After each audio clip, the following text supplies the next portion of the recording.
Bermuda triangle नाम तो सुना ही होगा आपने। एक ऐसी जगह जहां रहस्यमय तरीके से जहाज गायब हो जाते हैं, ऐसी जगह जहां कंपास काम करना बंद कर देता है, ऐसी जगह जहां अब तक हजारों लोगों की मौत हो चुकी है, लेकिन कोई नहीं जानता ऐसा होने के पीछे असल वजह क्या है। कोई कहता है यहाँ भूतों का डेरा है, तो कोई कहता है यहाँ एलियंस का ठिकाना है, लेकिन आज तक कोई भी इस मिस्टीरियस लैंड की गुत्थी को सुलझा नहीं सका है। आखिर ये बरमूडा ट्रायंगल क्या है और इसका रहस्य क्या है, चलिए इसके मिस्ट्री और हिस्ट्री दोनों को समझने की कोशिश करते हैं। दोस्तों, Bermuda triangle north Atlantic ocean में स्थित एक रहस्यमय स्थान है। इसे डेविल्स ट्रायंगल के नाम से भी जाना जाता है, क्योंकि यहाँ जो भी कोई पहुंचा है वो वापस नहीं लौटा, फिर चाहे वो कोई जहाज हो या इंसान। कहते हैं यहाँ सब कुछ इतने रहस्यमय तरीके से गायब होता है कि किसी को कुछ पता नहीं चलता। जिसने भी इस ट्रायंगल के करीब जाने की कोशिश की वो हमेशा के लिए रहस्य बन गया। बड़े हैरत की बात है कि यहाँ पिछले 100 सालों में रहस्यमय तरीके से करीब 75 हवाई जहाज और 100 से ज्यादा छोटे बड़े जहाज गायब हो चुके हैं और 1000 से ज्यादा लोगों की मौत हो चुकी है। दरअसल ये एक वाटरी ट्रायंगल है जो फ्लोरिडा, बरमूडा और प्यूर्टो रिका के 3 छोर से मिलकर बनता है। हालांकि ये कितना बड़ा ट्रायंगल है ये पता लगाना मुश्किल है, लेकिन अनुमान के मुताबिक बरमूडा ट्रायंगल का कुल क्षेत्रफल लगभग 5 लाख स्क्वायर किलोमीटर है। इसे आप कुछ यूं समझ सकते हैं जैसे भारत के राजस्थान, महाराष्ट्र और मध्य प्रदेश के क्षेत्रफल को अगर मिला दिया जाए तो जितना एरिया बनता है इतना बड़ा ये खौफनाक ट्रायंगल है, या फिर यूं कहें कि इससे भी कहीं ज्यादा बड़ा है। ज्यादातर दुर्घटनाएं त्रिकोण के दक्षिणी सीमा के पास होती हैं, जो बहामास और फ्लोरिडा के पास स्थित है। बरमूडा ट्रायंगल के बारे में एक और खास बात ये भी है कि ये ट्रायंगल निश्चित रूप से एक जगह पर स्थित नहीं है। इसका प्रभाव त्रिकोण क्षेत्र के बाहर भी महसूस किया जा सकता है। इसके इतिहास पर नजर डालें तो सबसे पहले 1945 में अमेरिकी नौसेना के 5 टॉर्पीडो बॉम्बर विमानों ने फ्लोरिडा से पूर्व की ओर उड़ान भरी थी। इस मिशन को फ्लाइट 19 कहा जाता है। इसमें पायलट समेत 14 क्रू मेंबर सवार थे। सब कुछ ठीक चल रहा था, फिर अचानक इनके कंपास में कुछ प्रॉब्लम्स होने लगती हैं और कुछ ही देर में इसने भी काम करना बंद कर दिया था। अब यहाँ सबसे बड़ी समस्या खड़ी हो गई कि इन्हें अपना एक्चुअल पोजीशन का पता नहीं चल रहा था, साथ ही किसी और से संपर्क करने में भी दिक्कत हो रही थी। इस तरह दिन से रात हो गई और ये 5 विमान हमेशा के लिए लापता हो गए, जिनमें कुल 14 लोग शामिल थे। आज तक कोई नहीं जान सका कि ये जहाज कहाँ है और उन लोगों के साथ क्या हुआ। फ्लाइट 19 की तहकीकात के लिए एक सर्च एंड रेस्क्यू मरीन विमान को भेजा गया, जिसमें कुल 13 क्रू मेंबर सवार थे, लेकिन बदकिस्मती से ये भी फ्लाइट 19 की तरह ही गायब हो गया। इसके बाद बरमूडा को लेकर एक सनसनी फैल गई, लेकिन क्या आप जानते हैं कि तब बरमूडा ट्रायंगल के बारे में कोई नहीं जानता था, इसलिए उस वक्त तक इसका नाम भी नहीं रखा गया था।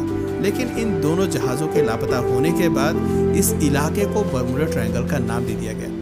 बरमूडा ट्रायंगल को खोजकर्ताओं ने एक मिस्टीरियस ट्रायंगल बताया है, क्योंकि यहाँ जाने वाले जहाज और उनमें सवार लोग बड़े ही रहस्यमय तरीके से गायब हो जा रहे थे। ऐसे में लोगों के बीच इस ट्रायंगल को लेकर एक खौफ पैदा हो गया।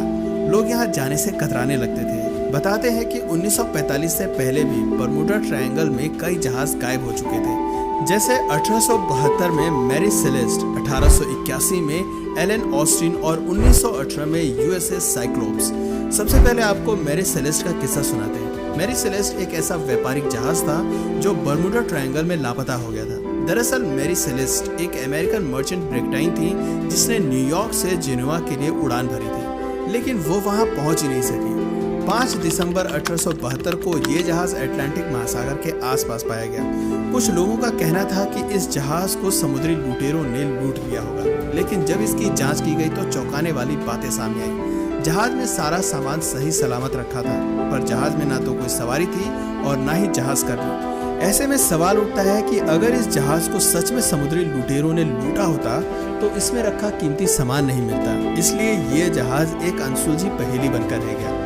एलन ऑस्टिन 1881 में फिर से यहाँ एक और जहाज लापता हो गया, जिसका नाम था एलन ऑस्टिन।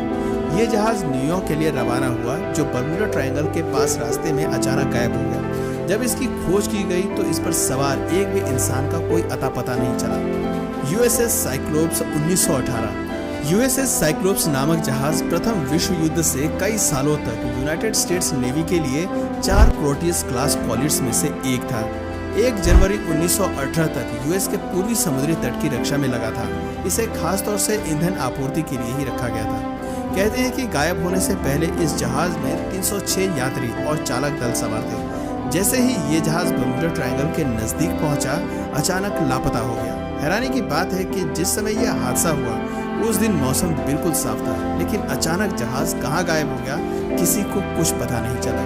यहाँ तक कि जहाज में सवार लोगों का भी कोई अता पता नहीं मिला।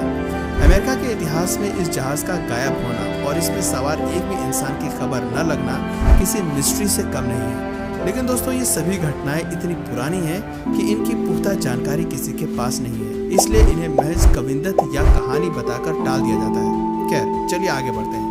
आपको बता दें कि बर्मुडा ट्रायंगल वाले इलाके को और भी कई नाम दिए गए हैं, जैसे ग्रेवयार्ड ऑफ द अटलांटिक यानी कि अटलांटिक का कब्रिस्तान, सी ऑफ डूम यानी कि कयामत का सागर और सरगेसो ग्रेवयार्ड आदि। इस तरह के नामों का इस्तेमाल 18वीं और 19वीं सदी में किया गया था, मगर बर्मुडा ट्रायंगल नाम पहली बार 1964 में यूज किया गया। इसके पीछे भी एक दिलचस्प स्टोरी है। दरअसल एर्गोसी नाम की एक मैगजीन थी और उसमें विंचेट एच गेडीज नाम के एक व्यक्ति ने लेख लिखा था, और पता है उस आर्टिकल का नाम क्या था? The deadly Bermuda triangle. बताते हैं कि इस लेखक ने बर्मुडा ट्रायंगल नाम का इस्तेमाल करते हुए यहाँ पिछले वर्षों में होने वाली कई गतिविधियों का उल्लेख किया था, लेकिन इनमें इस बात का जिक्र नहीं था कि ऐसा किस वजह से होता है। विमानों और लोगों के गायब होने के पीछे का कारण क्या है? बहरहाल लेखक ने इस स्थान को रहस्यमयी बताया और कहा कि यहाँ कुछ तो अलग है, जिसकी वजह से बर्मुडा में हर चीज गायब हो जाती है।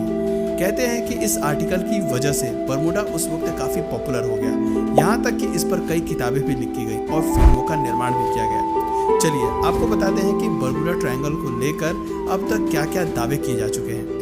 ऐसा माना जाता है कि बर्मुडा ट्रायंगल के बारे में सबसे पहले सूचना देने वाले क्रिस्टोफर कोलंबस ही थे। कोलंबस ही वो पहले शख्स थे जिनका सामना बर्मुडा ट्रायंगल से हुआ था। उन्होंने अपने लेख में इस त्रिकोण में होने वाली गतिविधियों का जिक्र करते हुए लिखा है कि जैसे ही वो बर्मुडा त्रिकोण के पास पहुंचे, उनके कंपास ने काम करना बंद कर दिया। इसके बाद क्रिस्टोफर कोलंबस को आसमान में एक रहस्यमयी आग का गोला दिखाई दिया जो सीधा समुद्र में जा गिरा। कुछ लोगों ने दावा किया है कि यहाँ एक भंवर बनता है, जबकि कुछ कहते हैं कि ये सब एलियंस की करामात है, ये रास्ता एलियंस बेस तक जाता है। तो वहीं कुछ का मानना है कि यहाँ समुद्र के नीचे एक बड़ा सा सी मॉन्स्टर रहता है। यहाँ अदृश्य शक्तियाँ विद्यमान हैं, जिसकी वजह से यहाँ अजीब तरह की घटनाएं घटती हैं। वहीं दूसरी ओर वैज्ञानिकों का मानना है कि इस क्षेत्र में भौतिकी के कुछ नियम बदल जाते हैं, जिस कारण ऐसी दुर्घटनाएं होती हैं। लेकिन हैरानी की बात यह है कि तमाम तरह के शोध और जांच पड़ताल के बाद भी इस नतीजे पर नहीं पहुंचा जा सका है कि आखिर गायब हुए जहाज का पता क्यों नहीं लग पाया। उन्हें आसमान निगल गया या समुद्र। दुर्घटना की स्थिति में भी मलबा तो मिलता ही है, लेकिन यहाँ गायब हुए जहाजों और विमानों का मलबा तक नहीं मिला। It's very strange. हालांकि वैज्ञानिकों ने हार नहीं मानी और उन्होंने बर्मुडा ट्रायंगल पर अपनी रिसर्च जारी रखी। ताज़ा रिसर्च के मुताबिक एरेक्टिक वेदर पैटर्न्स और एनवायरमेंटल फैक्टर्स की वजह से भी बर्मुडा में इस तरह की गतिविधियां हो सकती हैं। बर्मुडा ट्रायंगल के आसपास के मौसम पर शोध कर वैज्ञानिकों ने ये पता लगाया कि इस ट्रायंगल के ऊपर तेज हवाएं चलती हैं और इनकी रफ्तार 170 मील प्रति घंटे तक रहती है। जब कोई जहाज इस हवा की चपेट में आता है तो अपना संतुलन खो बैठता है, जिसके कारण उनका एक्सीडेंट हो जाता है और विमान लापता हो जाते हैं। जहाज़ों के लापता होने की दूसरी प्रमुख वजह है तूफान। शोध से पता चला है कि सबसे ज़्यादा तूफान इसी इलाके में आते हैं, जिसके कारण जहाज़ों का लापता होना आम है। वैज्ञानिकों का ये भी कहना है कि बर्मुडा ट्रायंगल में जारी चीज़ों को अपनी तरफ खींचने की ताकत बादलों की हेक्सागोनल शेप की वजह से आती है। ये बादल एयर बम बनाते हैं, यानी हवा में बम ब्लास्ट जैसी ताकत पैदा करते हैं। इस तरह बादल और तेज़ हवाएं मिलकर जब जहाज से टकराती हैं तो उन्हें खींचकर समुद्र के तल में ले जाती हैं। वहीं एक एक्सपर्ट का दावा है कि चट्टानें इस रहस्य को समझा सकती हैं। चैनल 5 की documentary secret of the Bermuda triangle में एक मिनरल एक्सपर्ट निक हचिंग्स ने बताया है कि बर्मुडा मूल रूप से एक समुद्री पर्वत है। ये पानी के नीचे का ज्वालामुखी है जो 30 मिलियन साल पहले से सक्रिय था, लेकिन अब ये नष्ट हो चुका है और वहाँ सिर्फ ज्वालामुखी के शीर्ष बचे हैं। हमारे पास उनके नमूने हैं जिनमें मैग्नेटाइट है। ये धरती पर नेचुरल पाया जाने वाला सबसे अधिक चुंबकीय पदार्थ है। हचिंग्स ने आगे बताया कि उससे मिली चट्टानों के टुकड़े और एक कंपास को लेकर हमने एक प्रयोग किया था। जब चट्टान के टुकड़ों को समतल पर रखा गया और उस पर कंपास घुमाया गया तो उसकी सुई बहुत तेजी के साथ घूमने लगी। ऐसा इसलिए हुआ क्योंकि चट्टानों में मैग्नेटाइट है। हचिंग्स का कहना है कि आप बस बरमूडा को पार करने वाले प्राचीन नाविकों की कल्पना कर सकते हैं।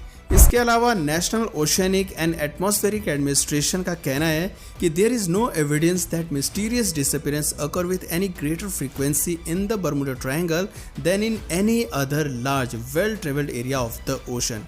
इसका मतलब है कि इस बात का कोई सबूत नहीं है कि बरमूडा ट्रायंगल में विमान और जहाज गायब हो जाते हैं। बरमूडा में हम जो रहस्यमय गतिविधियां देखते हैं वो हमें दूसरे समुद्री इलाकों में भी देखने को मिलती हैं। अंतर केवल इतना है कि हमने उन पर ज़्यादा फोकस नहीं किया है। इसी के साथ एक तर्क ये भी दिया गया है कि बरमूडा ट्रायंगल एक हेवीली ट्रैफिक्ड एरिया है। यहाँ जहाज़ों और हवाई जहाज़ों का बहुत ज़्यादा आवागमन होता है, इसलिए यहाँ घटनाएं होने की संभावनाएं बढ़ जाती हैं। इस तरह कुल मिलाकर बरमूडा ट्रायंगल मिस्ट्री की रियलिटी ये है कि इन तमाम मिस्ट्रीज का बरमूडा से कोई लेना देना नहीं है। बरमूडा का सिंपल सा फैक्ट है कि यहाँ तेज़ हवाएं चलती हैं, तेज़ तूफान आते हैं और ट्रैफिक का हैवी लोड होने की वजह से यहाँ इस तरह की घटनाएं घटना आम है। उम्मीद करते हैं आपको ये जानकारी पसंद आई होगी। दोस्तों, आप बरमूडा ट्रायंगल को एक मिस्टीरियस या एक नॉर्मल जगह मानते हैं? नीचे कमेंट सेक्शन में ज़रूर बताइए। और अगर इस वीडियो से आपको कुछ नया जानने या सीखने को मिला या फिर इंटरेस्टिंग लगा तो प्लीज़ इस वीडियो को एक लाइक करके अपने फ्रेंड्स और फैमिली में से ज़रूर शेयर करें। और यदि आप इस चैनल पर नए हैं तो प्लीज़ इस चैनल को सब्सक्राइब करके बेल नोटिफिकेशन आइकन को ऑन कर लीजिए ताकि हमारे आने वाले वीडियोज़ आप मिस न करें। मिलते हैं फिर किसी वीडियो में नए टॉपिक के साथ, तब तक के लिए नमस्कार।